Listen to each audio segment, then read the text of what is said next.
weather message. For the following county, Geauga, Ohio. Lake effect snow warning in effect until 10 a.m. Eastern Standard Time Monday. What? Heavy lake effect snow. Additional snow accumulations between 3 and 6 inches. Where? Geauga County. When? Until 10 a.m. Eastern Standard Time Monday.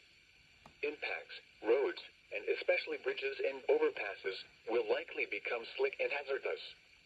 Visibilities may drop below 1/4 mile due to falling and blowing snow.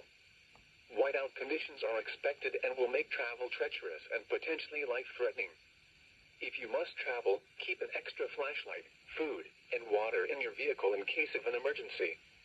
The Ohio Department of Transportation and Ohio Turnpike and Infrastructure Commission strongly encourage motorists to heed all travel restrictions and delay unnecessary travel.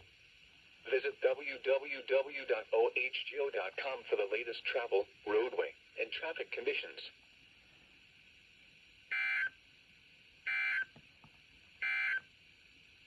A winter weather message.